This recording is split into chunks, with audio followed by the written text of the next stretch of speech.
A lot of people are going to be out grilling for Labor Day, and we have some easy recipes for your gathering with our family member, our friend, Chef Aaron of Kroger. Good to see you. Morning. Got to have some burgers if you're going to grill out. You gotta have some burgers. I got a twist on a burger for you. What did you do with these? Well, so it's kind of like a hot slaw on top. So what I did is I've got some chuck, and if you're making burgers, chuck is the way to go.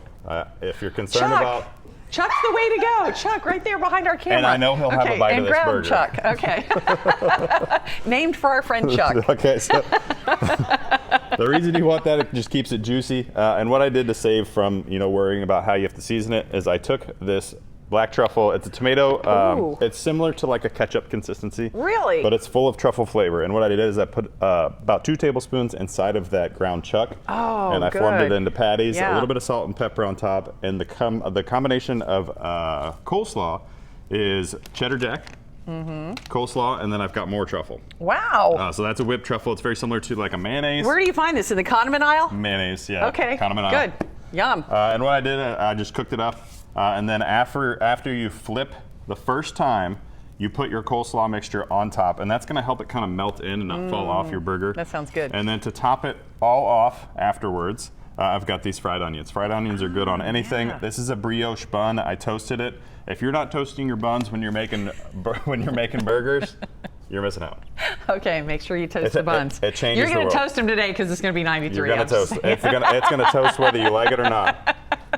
Okay. So I'm actually going to flip that onto the onions. Oh, good. And then we're going to put that on there. Easy done. You do the onions last though because you want them to be crispy when you eat it. Right, okay. Even the coleslaw is still going to have some texture to it, even though it's warm going onto the burger. If you want to go to a lighter side. I love these kebabs. I never thought of putting shrimp on a kebab before. I usually make chicken or steak. Salmon. Salmon. That's a funny looking shrimp on there. What did I say? Shrimp? I meant salmon. I knew that's what it was. So that's funny. The twist on this kebab is you're going to make these up.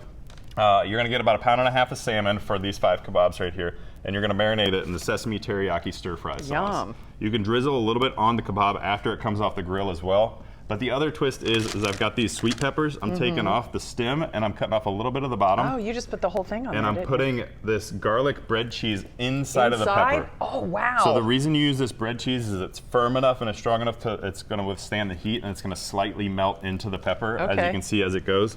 And then to keep things simple, I just have a bed of rice. Good. And you just want to pull it off the skewer.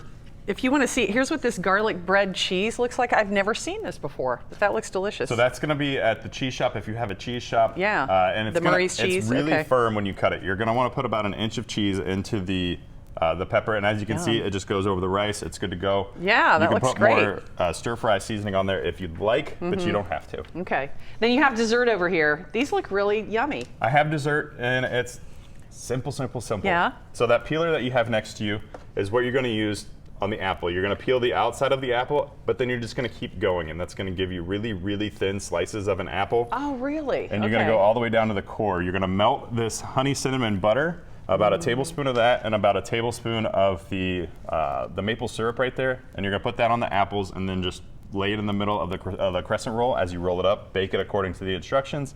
And then the optional cream cheese icing and pecans on top. Oh my goodness. It looks pretty. It looks real pretty. Super simple, kind of like an apple hand pie. Yeah. Tons of flavor today. Southern. Southern? Yeah. We'll fill your belly if you're going to have a few of these. And and the college football game day beers are out. So the limited edition collegiate beers. These cans are really sweet if you're a UK fan. All white with the blue writing. Yeah. How can you not be a UK fan or a UC fan? They won this weekend. Yeah, fun. Thank you, Aaron. Thank you. We'll put all these up for you online at local12.com so you can go back and follow along with Chef Aaron. Happy Labor Day. Happy Labor Day. All right.